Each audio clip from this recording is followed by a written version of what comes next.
Hello and welcome to On Becoming a Healer. Our guest today is an author and an internist, Dr. Khameer Kidia. And in his recent book, he declares, I am calling for the end of psychiatry, or at least a kind of end. What I have in mind is more like a supernova, an explosion, large and bright enough to dissolve the field's current limits from within. That's kind of striking. We're going to introduce Dr. Kidia in a moment, but I first want to ask my colleague, Saul Wiener, to talk to us a little bit about how we came to this topic. Hi, Saul. Hi, Stefan. So tell me a little bit, how did we get attuned to the new book by Dr. Khameer Kidia, and how do we think it fits into the themes of On Becoming a Healer? Well, in the sentence you read where he challenges psychiatry as a field, he goes on to write, my patients are not suffering from depression, they're suffering from oppression. And the book itself challenges us to look at mental illness through different lenses. And it's full of anecdotes. One that resonated for me describes a visit he made as a medical student to the home of a man who was diagnosed with hoarding. And Daniel, as he called him, was 73 years old, lived in this incredibly crowded apartment, as you would expect with someone who has a hoarding diagnosis, and had been probably falling because he was tripping over all the stuff in his home. And Cam had the opportunity to make home visits with a physician who did that and knew this patient quite well. And as Cam was stumbling through and meeting this nice man who was sympathetic to the fact that it was hard to get through his apartment without tripping, started to reflect on how there's so much hoarding in our society that we don't label as pathologic. And he reflected on the billionaires who hoard. He reflected on the Jeff Bezoses of the world, Elon Musk, Zuckerberg, Larry Ellison, all of whom hoard stuff. They hoard their private jets and their yachts. And one of the things about their hoarding is it's not harmless. Cam writes, quote, I knew from my textbooks that a behavior such as gambling or eating or drinking could become pathological when it is harmful to either the patient or others. So why was the harmful hoarding of billionaires normal? What made Daniel, with his harmless piles of People magazines, diseased when Jeff Bezos, who hoards more than $200 billion made on the backs of underpaid contingent warehouse workers who are twice as likely to be injured as other warehouse workers, consistently receives honors for his hoarding? I realized that hoarding disorder, much like schizophrenia among Black men or borderline personality disorder among women, was a diagnosis unevenly applied to certain people, poor, insecure elderly, who hoard certain things, magazines, jars, tchotchkes. Perhaps, I thought, if rich people didn't hoard so many things of value, poor people wouldn't be driven into the precarious conditions that make it hard for them to part with things of little value. And this anecdote, in which he reflects in a big picture way, is characteristic of a number of the stories that he tells in the book that look at mental health through these different lenses. At the same time, one of the challenges I'm interested in posing is this question: how does this change what we do in our day-to-day work? We live in this pernicious world, and at the same time, we're just docs. We show up, we see patients in our clinics, in the hospital wards, and we have to work with what we have for the most part. What do I do as a doc on a day-to-day basis that I should be doing differently from what I'm doing now? And I'm hoping that today's discussion will look at both sides of that coin. Well, thanks for that kickoff, Saul. The book that you have been pulling these observations from is called Empire of Madness, Reimagining Western Mental Health Care for Everyone. And it's written by Dr. Khameer Kidia. Can I call you Cam? Please do. Okay, thank you. Cam grew up in Zimbabwe. He then went to Princeton University from Zimbabwe, studied medical anthropology at Oxford as a Rhodes Scholar. He subsequently earned his medical degree through the Icahn School of Medicine at Mount Sinai. He completed residency training in Boston. He has had something of a split life between Boston and Zimbabwe, carrying out at various times mental health research projects in Zimbabwe and other forms of connection to his country of origin, while also practicing as a doctor in Boston and ultimately authoring this book, which is what brings us together. So thank you very much for coming on the podcast. Hi, Cam. Thank you so much for having me. So I'd like to start off with a few words of background that I think most people would be interested in, which is, can you tell us just a little bit about how you came to wind up a doctor in the United States or having grown up in Zimbabwe? Gosh. So growing up in Zimbabwe during the 2000s was a tumultuous period of extreme political and economic upheaval. There was hyperinflation where in 2008, the inflation rate in Zimbabwe was something like 6.7 sextillion%. Oh my goodness, I can't even say So that number. in order to write that number down, you have to use moles. Remember from chemistry what moles were? Oh, 10 to the power of 20 something. And what that meant in reality was that When we went to a coffee shop, for example, and ordered a cappuccino, that first cappuccino would be 4 million Zimbabwean dollars. And if you sat there and, chatted to your friends for another hour and ordered another cappuccino, while you were sitting there, the second cappuccino would be $8 million. And if you had one more cappuccino in an hour, the next cappuccino would be $16 million. And so money became meaningless. And the effect of all of this on the people of the country was devastating from a mental health perspective. In the 2000s, researchers who were measuring the prevalence of depression and anxiety disorders put the figure of somewhere between 50 and 60% of the population. People in Zimbabwe were extremely distressed, pushed further into the margins of poverty, and were really, really suffering. And so that was kind of this period that I was growing up in. And my parents wanted a better life for us. We came from a fairly upper middle class background, but my parents couldn't afford the trappings of that lifestyle in a setting like that. And so they wanted me to go overseas for college and couldn't afford to do that. The University of Zimbabwe was constantly on and off strike and wasn't really an option of a place to study. And so I ended up applying to universities all over the world. And I looked at places that gave scholarships, and the US is very generous to international students in some institutions. And that's how I ended up here. I'd never been Okay. to the US before. I sort of just packed my bags up and they paid for my plane ticket. And I got on a flight with my 2 bags and left my parents at home. And that was my first time in the US. Yeah, in your book, you describe arriving and maybe fairly early on going shopping at something like a Walmart or a Target. Is my memory correct that you suddenly saw this world of plenty and things that were affordable? The first time I walked into Walmart, I could not believe what I saw. Aisle upon aisle of stuff. So much stuff that was the same. There were hundreds of different lamps that I could put in my dorm room. And I remember seeing these things and thinking, wow, what is this twisty tentacle lamp with all the different colors? Where do they come up with this stuff? And how is there so much of it? Back home at the same time, our grocery stores were deplete of goods because there was nothing around. Zimbabwe wasn't manufacturing anything because the economy had come to a halt. Imported goods were so deathly expensive that no one could afford them. We would wait in long lines just to get a loaf of bread or to put gas in our car. The contrast was so, so stark for me.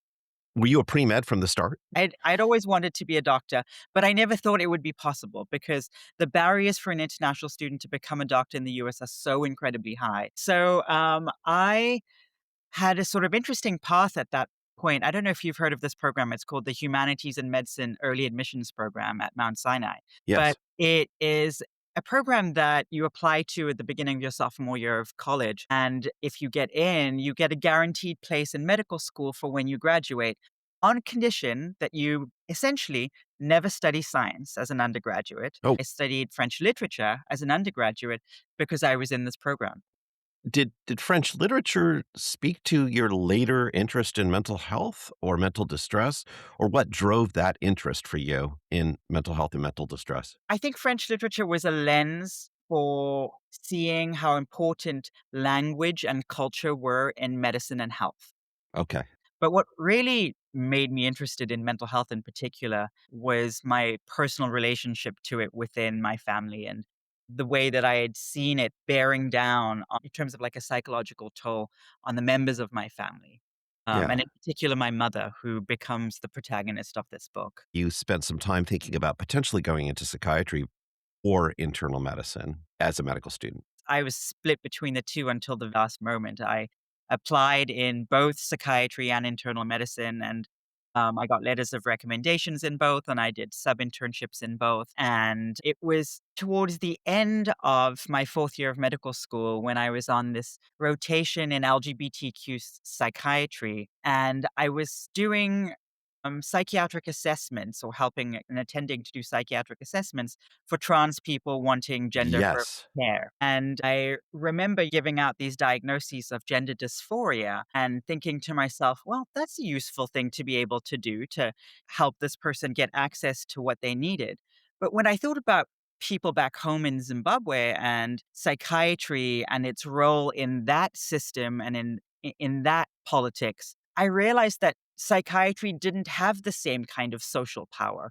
You couldn't give someone a diagnosis of PTSD or of gender dysphoria that could help them to access social services. And so it felt sort of disempowering to become an American psychiatrist and then take that back to Zimbabwe because already you're disempowered in the options that are available to your patients afterwards. Not only can you not give them access to social services or to gender affirming care, but you have very little access to the types of treatments that we have in Western psychiatry. There are only a handful of psychiatric drugs available in Zimbabwe, and the system is so limited by the 14 psychiatrists who are working there that to become the 15th Zimbabwean psychiatrist to me, Oh my God. it just didn't feel like I would be able to do meaningful work on a systems level. And that's not to say that I didn't think psychiatry was very important, but I was really thinking about things back home when I made the decision to go into internal medicine. There certainly are some harsh criticisms of how people with mental illness are treated in Zimbabwe. Repeatedly in your book, you come back to a healthcare system that often consigns people with mental illness to jails or to prisons or to prison like environments. Do you want to talk about that? Sure. You know, early on in my research career in Zimbabwe, I got working on a health systems analysis of the mental health system in Zimbabwe and going out into rural areas and talking to psychiatrists at community hospitals and psychiatric facilities and forensic facilities, interviewing policymakers. And something that kept coming up was the forensic system in Zimbabwe, where patients who had committed crimes, who were mentally ill, got put into prisons with hospitals or hospitals with prisons. Those were the two types of institutions that they could go to. And within those settings, human rights abuses were completely rife. In Chikurubi prison in Harare, it was common for 30 to 40 men to be in small cells of just a few feet wide and a few feet long with one toilet and no care psychiatrically whatsoever. And there was a lot of sexual violence. The HIV prevalence was really high, very little hygiene, epidemics of cholera and gastroenteritis flowing through. And so, really appalling conditions that Doctors Without Borders started to notice when people in the system started to raise flags about what was going on and ended up sending a whole team of people to work on the prison human rights situation for mentally ill patients in Zimbabwe. And I became swept up in this need to take human rights to the global south where I was from. I couldn't believe all of these human rights abuses. What I didn't realize at the time was how the American system of mental health and prisons is in many ways not that different. And that was something that I learned later on from working within the American medical system and seeing what some researchers call carcerality and the way that prisons and psychiatric hospitals have so much in common. You know, they have a revolving door. Patients who, are admitted to psychiatric hospitals often get readmitted and they don't get their problems solved in the same way that rehabilitation in a prison often just leads to recidivism. People who have committed crimes don't end up not committing crimes after they've had some period in prisons or jails. And then the way that those systems work to control people, putting everyone in the same uniform, controlling their every habit and lives, and cutting them off from their very social worlds that help to protect their mental health. These are things that prisons and psychiatric hospitals in America have in common with those institutions in other places in the world. So what I realized was that the problem was actually global and universal, not unique to low income or global south Yeah. countries. And I remember as a medical student in a very good psychiatric hospital or psychiatric unit, we had people who were taken off the streets when they were at their worst, stabilized for a week to 2 weeks, and then sent back out. And then they would return. And I remember speaking to one of the instructors and saying, I'm really kind of confused about this. What are we fixing here? And he's like, well, we reestablish a degree of homeostasis. That was the expression. And then when we reestablish that, we let them go until that disintegrates again. And then we reestablish it again. I was like, okay. That's not a terrible mission, but it also seems kind of hollow. And I felt that way at the time. It was distressing to see people in the throes of extreme distress. What's interesting to me there is this expression of homeostasis, which we know from physiology is a biological thing. The idea that you can homeostase someone's emotional state is to me part of the issue of psychiatry in crisis and trying desperately to draw on science to give validity to some of its practices when really we should be questioning whether those practices are scientifically based at all. So, a lot of your book focuses on the idea that an enormous component of human mental distress is constructed by the social world in which we live. And repeatedly, you return to exploitation, to material deprivation that people suffer from, to poverty. And I guess one could read your book and think that these social conditions, in particular poverty, are so driving of mental distress that it would be almost impossible for somebody who is well off, middle class, maybe even from families like yours and mine, to have something that might be a mental illness. So I want to understand a little bit, how is it possible that somebody who seems to be in a relatively empowered position could suffer from mental distress that we diagnose perhaps as schizophrenia, depression, bipolar disorder? Yeah. There's great data from Pickett and Wilkinson, who are social epidemiologists, and they wrote a book quite a few years ago now called The Inner Level. And it argues that part of the reason that the prevalence of mental illness is so high in a place like the United States, the richest country in the world, where there are lots of resources, is due to inequality, to the difference between the people at the top and at the bottom that affects both people at the top and at the bottom. Living in an extremely hierarchical society puts a lot of pressure on the people at the top of that hierarchy and has a psychological bearing in the same way that the material circumstances of the people at the bottom of that hierarchy end up affecting their psychology. They have this theory that's based on an idea called status anxiety, the idea that we are always comparing ourselves to someone who is higher up than us in the social hierarchy. They give certain biological hypotheses for how that may be linked, like cortisol spikes. But the basic hypothesis is that inequality is harmful both to people who are rich and to people who are poor. Hmm.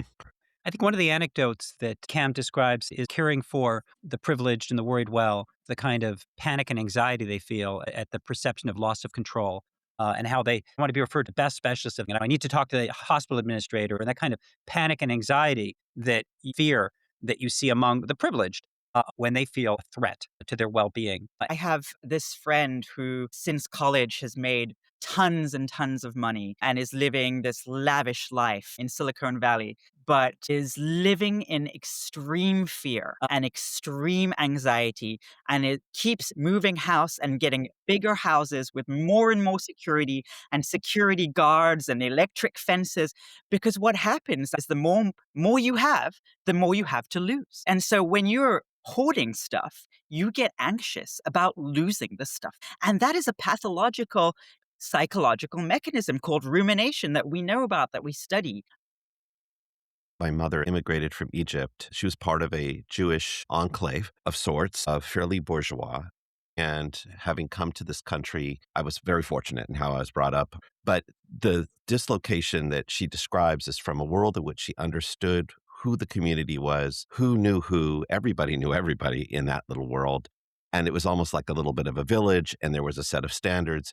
And then arriving in a world like California, it's perfectly plentiful. There's a lot to be admired about life there. But this disintegration of a social world has been something that she talked about with me many, many times. There's no fixity like what she grew up with, and it's been a source of real distress. And I'm wondering if you're, in a way, alluding to that as a difference between some of the restorative aspects of communities, even in the global South, and some of what you've seen here.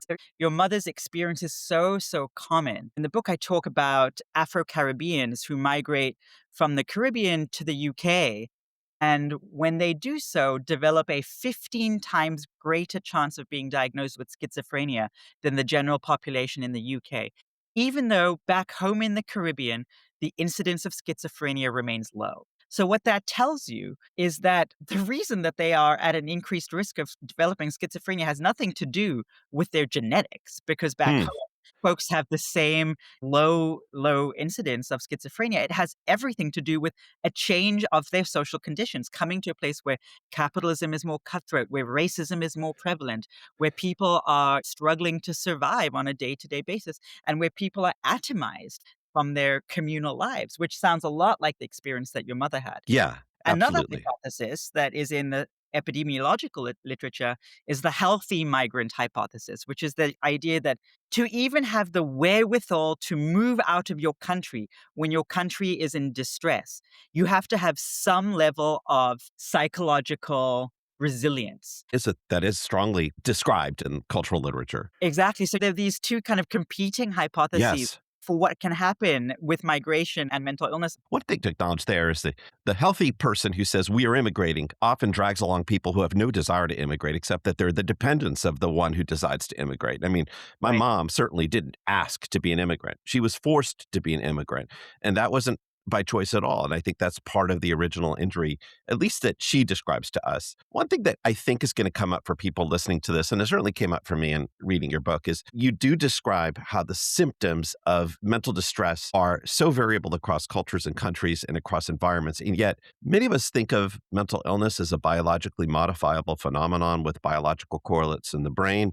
There's something to do with dopamine or serotonin or inheritance that contributes to the propensity to develop a diagnosable mental illness. So is there actually mental disease, or are we just all distressed because of circumstances? And is this stuff biological at all, or is mental illness is just a social reaction? Of course, it's biological too, Stefan. It's biological in the sense that there are neurochemicals in your brain when you have depression, when you have anxiety, that sometimes you can map those things onto an fMRI scan. But that doesn't mean that those chemicals or what you see on a scan is the source of the problem or the Hmm. cause of the problem. That is just a reflection. And mental health and mental illness are so much more complicated than the biological dimension that you can't really extricate the biology from the social. We are all literally part of our social worlds. When I think about the way our social worlds have bearing on our symptoms of mental illness, I really like to go back to the study done by Tanya Luhrmann, who is a Oh, psychiatrist. good. I was going to ask about this exactly. Yeah, she is a brilliant researcher and has this incredible paper that was published in the British Journal of Psychiatry in the 2000s and 10s, where she and her colleagues looked at voice hearing amongst people with schizophrenia in three different countries: the US, Ghana, and India. And in those groups, they asked people what the content of their auditory hallucinations was like. And in the US, folks said things like, it's very distressing, very violent.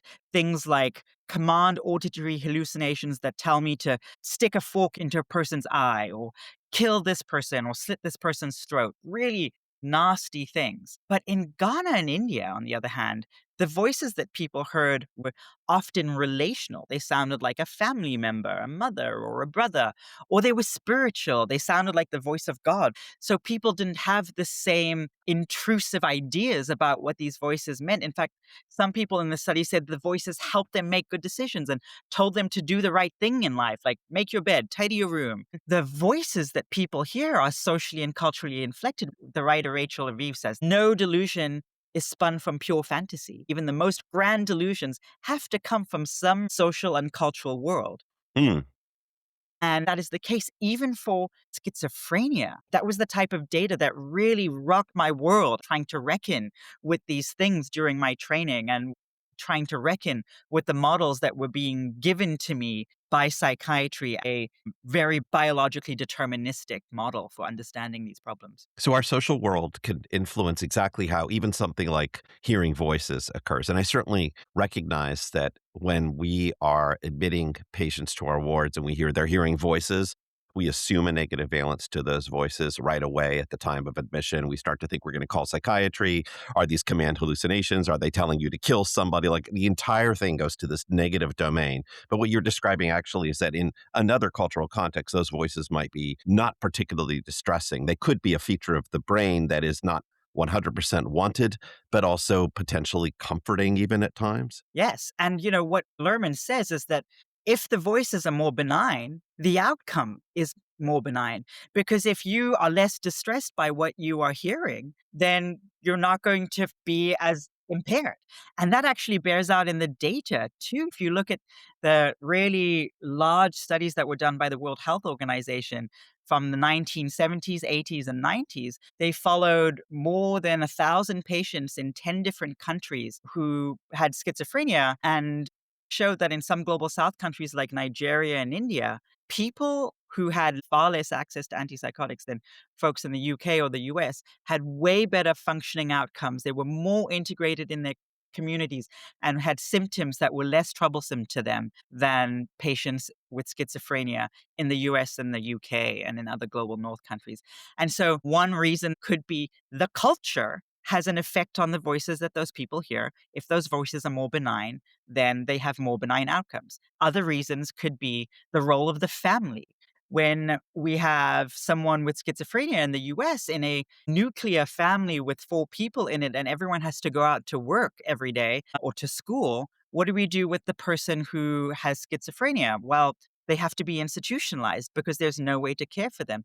But in a multi generational family home, say in rural India, there are other types of social structures that could integrate that person into daily life in a way that doesn't marginalize them and put them further out of their caring system. And so that is another reason. There are various hypotheses, but the data over and over again consistently shows that people with schizophrenia in the global south have better outcomes than people with schizophrenia in the global north, where they have access to antipsychotics. And you talk about how in the society in which we live, we're looking for ways to use medication so that everybody else can keep moving on with their lives, which are generally very focused on productivity. And so that difference in what the communities prioritize and how they're structured has a profound effect on what the options are. You also write about how farmers have been dying by suicide in India as a result of debt, and that initially the government treated them with antidepressants and tried to ban fertilizers that people were using to kill themselves. You describe actually 400,000 suicide deaths by farmers in India over a period of years that occurred because they were forced into debt because of global pressures to change the way in which they purchase seeds that put them in an impossible situation. And that debt completely derailed the relationships they had in their community, which in turn made their lives seem impossible. And many of them wrote suicide notes. You quote some of those. So this is not a hypothesis, it's what they said. You take away the weapon they could use to kill themselves, so they won't kill themselves because you took that thing away. It's like taking away the gun of a suicidal person. Are you against that, Saul? I think that in India, when people are dying because of debt, we need to take the debt away. And the Indian government has realized this and now is providing debt relief for farmers. They have realized after years and years of seeing this suicide problem as a psychiatric problem, have understood what those suicide notes are saying. And they're providing some degree of debt relief to those farmers. I don't think it's enough, but it is recognition on an institutional level that debt is actually what is driving those suicides. And that is a problem that is also global. We have Yep. farmer suicide in the US and in Australia and all over the place. And a lot of that is driven by economic circumstances and by farm sector debt. And in the States, we create an environment in which people think that having guns is a great thing. And then ultimately, that leads to death. There's an industry that's benefiting immensely from that. There's a whole industrial complex that creates the violence that we see in the United States, the arms industry, and the way that there's an economic incentive for the US to be at war at any point in time. All of that is tied back to the same problem, which is violence. Like the problem for the farmers, the problem is debt. The problem in the US is violence. And where that violence is coming from is this military industrial complex. I like to trace these issues that we see affecting our patients in clinic all the way back to the systems that create those issues in the first place. So I think that what's interesting here is you talked about in the beginning of the book conceptual competence. When we train future physicians, we want them to understand the source of the problems that they're trying to treat. And currently, we don't do that. That's missing right now, particularly around mental health. And it gets back to this question that came up that I mentioned at the beginning of what can we expect of physicians? They're busy. They're seeing a patient every 20 minutes. They're part of a system. They have a set of tools and a set of resources. They can't change capitalism. They can't change violence in America. They can certainly counsel patients to get guns out of their home, which we do. And so it gets back to that question. So if you achieve conceptual competence, how does that change or how might that change the way you practice medicine or the way you teach people to practice medicine? Well, I think that idea of conceptual competence is one of the most critical things that we can be doing right away in medical education. It comes from this psychiatrist philosopher, Avais Aftab, who's at Case Western Reserve in Ohio. What he points to is how we have improperly taught our medical students what psychiatric diagnoses are. And that goes all the way through psychiatric residency. We have not really taught that if someone has anxiety, that anxiety is not caused by generalized anxiety disorder. These disorders are not causative. They are nosological or categorical buckets that we use in medicine to help us group them and understand what we would call their illness course. And it can give us ways of talking to the patient about what might happen to them, about where they could find relief. But all of that is just based on clinical experience. It's based on what we have seen with this group of people over time. And that keeps changing over time with every edition of the DSM, ADD, ADHD. All of these things keep changing names. These diagnoses are not causative things that have a biological basis in our brains. There is no chemical imbalance. I think we need to be much more honest about what the diagnoses are offering our patients. The diagnosis can be therapeutic in and of itself, to know that you're not alone, to know that there are other people that are going through what you're going through, other people you could turn to for peer support. These are all really important positive things about having a psychiatric diagnosis. But we also need to be honest with our patients about what that diagnosis is, as it is not the biological cause of what is going on in your brain. And then we need to be honest about the therapeutic options that we have available, even antipsychotics for schizophrenia. You know, antipsychotics for schizophrenia are where the dopamine hypothesis for schizophrenia came from in the first place. We made Right. the drug first and then reverse engineered the theory based on what we saw. And that drug does dampen some of the positive symptoms of schizophrenia. But schizophrenia is not just about the positive symptoms, it's about the negative symptoms and the cognitive symptoms. And some of those drugs actually make the cognitive symptoms worse. Yes. And I haven't quite found the right way to explain that to patients. We need Yeah. to really be thinking hard about the way we communicate with our patients and be more honest. The other thing that I think is important is empathy. We need to be listening to our patients. That can have a therapeutic effect in and of itself. In medical school, I was taught to model empathy. In step 2 clinical skills, we were given these standardized patients and we're supposed to put a hand on a shoulder, say something caring, and then you get a tick box and you pass your exam. Yes, it must have been hard for you, Cam. That is the part of medical school that I did the worst in. I couldn't fake empathy. And that is because empathy cannot be faked. Empathy needs to be something that you engender. How do we engender our trainees to have empathy? We treat medical students with dignity. We treat residents as though they are humans. We don't dehumanize them. We give them work hours that are acceptable to a normal person. We give them space to be reflective in their clinical worlds. In residency, we had this program called Patient Doctor um, in our primary care program and really reinforced by our program director, Amy Ship, where we had every Friday 1.5 hours of just 10 to 12 of us with Amy and a psychiatrist, where we could just talk about whatever we wanted to.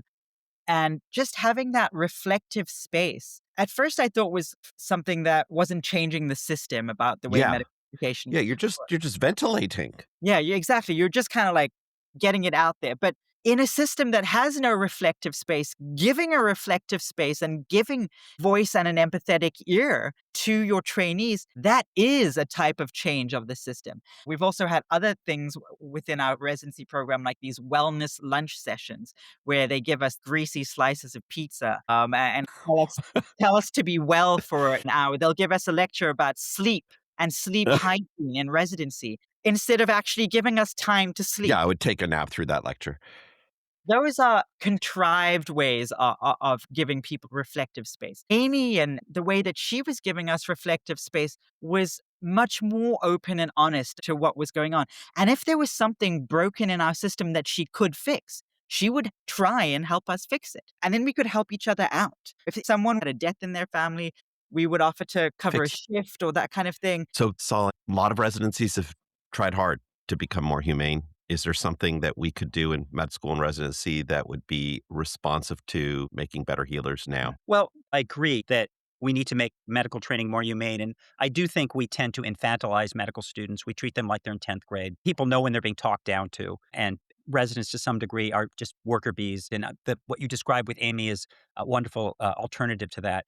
One thing I find very helpful about this conversation, and it's something I've reflected on, is that when you develop conceptual competence, you become less judgmental towards people. If it's a wealthy, privileged person who's whining and complaining and asking for the administrator, you understand where their panic is coming from. And if it's a poor, marginalized person who's yelling at you because they hate the food on their plate when you've been doing everything you can to care for them, you start to appreciate that everybody's coming from a certain place. And once you get there, become non-judgmental, you're open to engaging with them, to relating on a level playing field. And once you do that, you then start to care about them. And once you care about them, you become invested in their well-being. And medicine becomes a joy, and you start wanting to do what you can to help them. I personally don't use the term empathy because I find Why empathy a not? confusing concept. I'm not sure I'm empathic. I don't know if I have any idea what my patients are feeling. So I don't think of myself as empathic. I think of myself as somebody who can become quite caring once I connect with people. And if I'm not judgmental, then I'm more likely to do that. And I get joy out of connecting with people from all ilks. And that's one of the joys of being a physician. And for that reason, I don't use the term empathy. And I realize people have different ideas of what they mean by that term. Hmm. But the process that I'm describing is the one that I find leads me to enjoy my work and to be present for my patients and to want the best for them. And when I sit down with them, to simply want to problem solve together. What can we do to sort things out here? And that's the reward of being a physician. Cam, do you have any reactions to that in particular? Yeah, my main reaction is how unusual that is these days. Empathy is a word that I have had sleepless nights over because Mm. when you realize that you never fully share your patient's experience, but what you're talking about, Saul, the just sitting down and being quite practical, reflexive, and just providing a listening ear. These things are all components of what I have come to now think of as an empathetic clinical encounter. But what I am dismayed by is how uncommon that is or how difficult that is to practice in today's corporatized healthcare Yeah. systems. I often also have problems with the statement that we should, quote, be listening to our patients because the question is, what do we mean by listening? And I think to me, listening really is about the questions you ask patients. The term listening alone gives the wrong impression often, I think, that you're supposed to just sit there and, quote, listen. And what often happens is medical students will be like, well, they just went off on a long tangent and I was told not to interrupt them and we didn't get anything done. A good listener picks up on discrepancies, picks up on clues, and asks incisive questions. And when you start to ask incisive questions, like you were so invested in getting to that cardiology appointment last time we talked, and yet I noticed you missed that appointment. What happened? That's a question that then will open up a window. And then you start to discover that the patient's actually scared of going.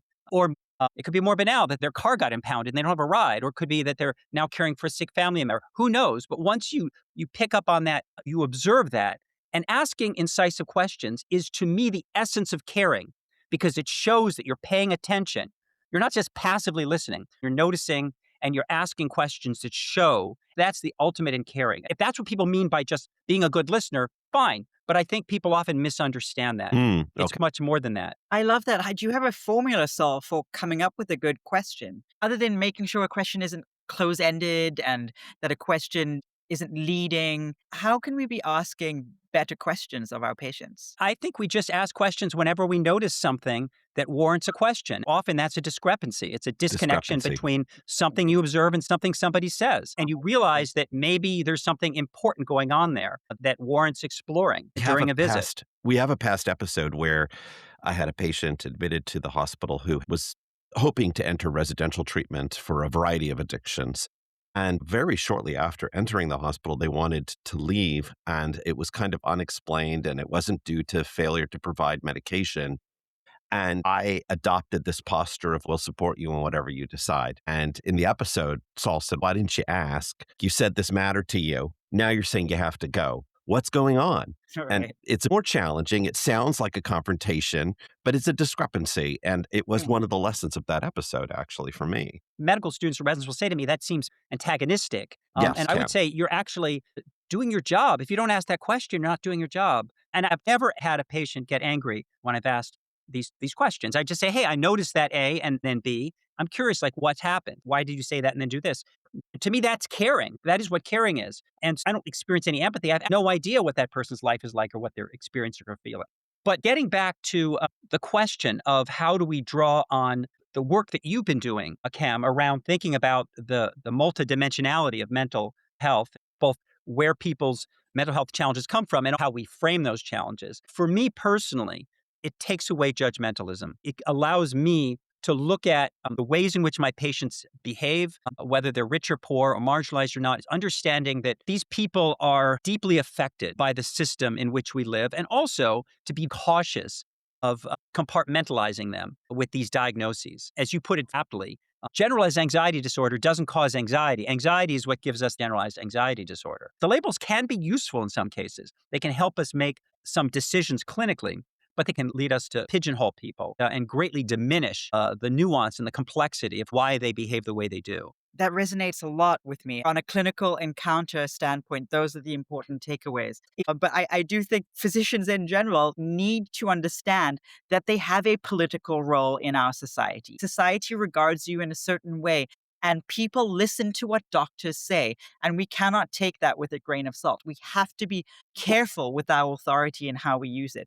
But we also have to advocate for structural and system changes. And we can do that by having conversations about what those changes could look like, in the hopes that when we have conversations like this, that filters out into our wider culture and eventually into policy and public health messaging. I just got back from Italy. And Italy is such a fascinating place because they abolished psychiatric hospitals in 1978. There are no psychiatric hospitals in Italy, and they're doing just fine. And they did that because a small group of determined people, as Margaret Mead says, felt like they could change the world. There was a psychiatrist called Franco Basaglia, after which Basaglia law was named, which was the law to abolish all of the mental asylums in Italy. And it wasn't something that happened overnight. It was doctors talking to each other and understanding their political role in society and slowly realizing that they had a role to play and then working to change the way that things were.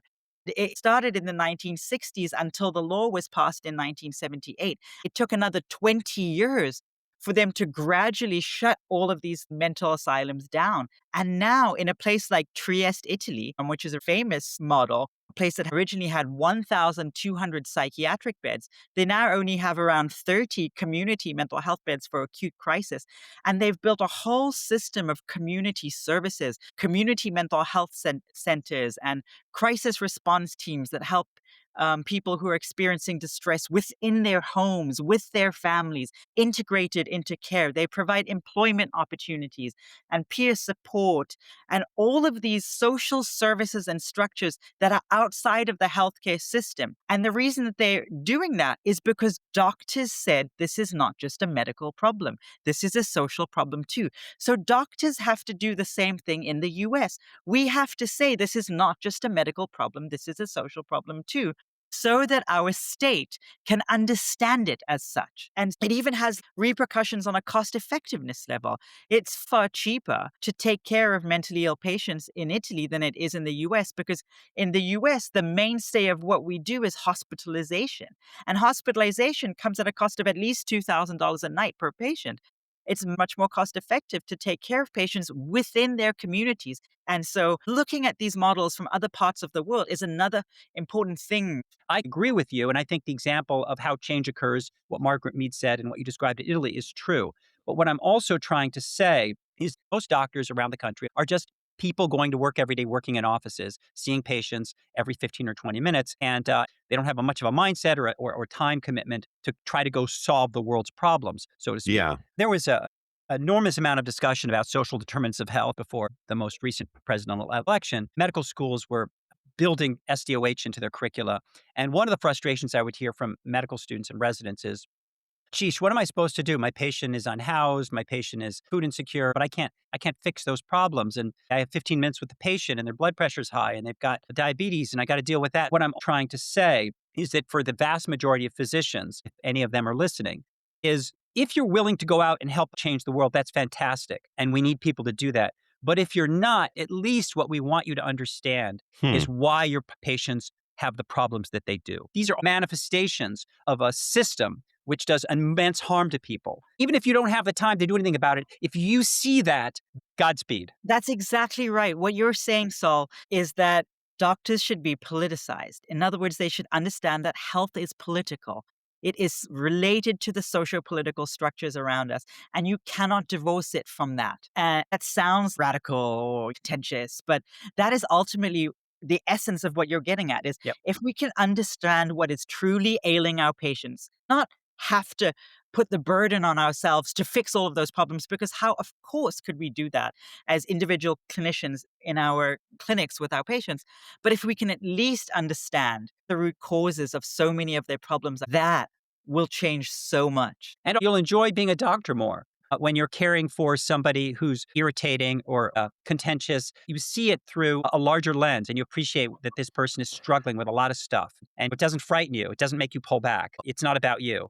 The reality that humans exploit one another for advantage has a rather long history. It's been remarked upon in every culture by philosophers and leaders, from every nation. Ibn Khaldun of Tunisia, 1332 to 1406, wrote, "It is in the nature of human souls to seek superiority over others." We live in a brutal world. Is there something unique that doctors are going to do to change what Ibn Khaldun wrote about in 1335? I think Cam has answered that question with his How? description of Italy, that societies can change, that societies can confront their fascism and they can change.